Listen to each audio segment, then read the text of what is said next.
Hello everyone, welcome back to my new blog. তো আজ হচ্ছে জন্মাষ্টমী। তো সবাইকে শুভ জন্মাষ্টমীর অনেক অনেক শুভেচ্ছা আর ভালোবাসা। তো আমি সকাল সকাল স্নান করে বেরিয়ে পড়লাম আমার গোপু সোনার জন্য কিছু কেনাকাটা করার জন্য। আর এইদিকে আমার বর দেখো দাঁড়িয়ে রয়েছে। আর আজকের ওয়েদারটা ভীষণ খারাপ, সকাল থেকে প্রচণ্ড বৃষ্টি হচ্ছে। দেখো এখনও কিন্তু ঝিরঝির করে বৃষ্টি হচ্ছে। তো যাই হোক, তারপর আমি চলে আসলাম এই দোকানটায়। এখানে দেখো কত সুন্দর সুন্দর ড্রেস, গোপু সোনাকে সাজানোর জন্য সমস্ত কিছু পাওয়া যায়। তো আমি এখানে চয়েস করছিলাম, মানে সব কিছুই কিনতে হবে। তো যাই হোক, ফাইনালি আমার কেনাকাটা করা হয়ে গেছে। তো এখন আমি আরও কিছু কিনবো।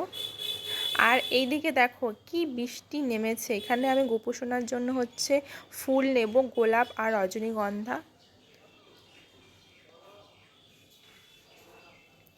তো গাইস, এর মধ্যে কিন্তু আমি পুরো মানে ভিজেই গেছি বলতে পারো। তো আমার ম্যাক্সিমাম কেনাকাটা করা হয়ে গেছে। লাস্টে হচ্ছে ফুল নিয়ে তারপর হচ্ছে বাড়ি যাব। এই দেখো, ব্যাগে করে সমস্ত কিছু কেনাকাটা কমপ্লিট। তো তারপর আমি বাড়ি চলে এসেছি। আর তোমাদের সঙ্গে সব কিছু শেয়ার করতে পারিনি, যেহেতু বৃষ্টি হচ্ছে, তো বৃষ্টির মধ্যে ভিডিও করাটা পসিবল না। তো যাই হোক, বাড়ি এসে এখানে মা কিন্তু সমস্ত কিছু রেডি করে ফেলেছে। এখানে তালের বড়া ভাজাও শুরু করে দিয়েছে। তো মা দেখো একদম সকাল সকাল কিন্তু সমস্ত কিছু রেডি করছে।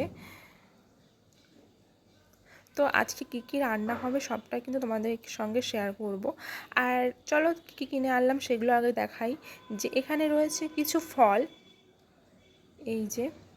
আর এই যে ড্রাগনটা দেখছো, এটা কিন্তু আমাদের বাড়ির ড্রাগন ফ্রুট। তা তারপর এই যে হচ্ছে ড্রেসটা ইয়েলো কালারের। তো তারপর এটা হচ্ছে গোপু সোনার মালা, এটা হচ্ছে পায়ের মল,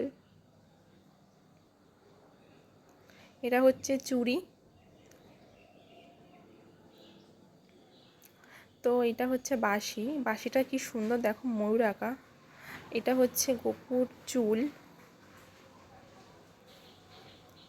আর এটা হচ্ছে মুকুট।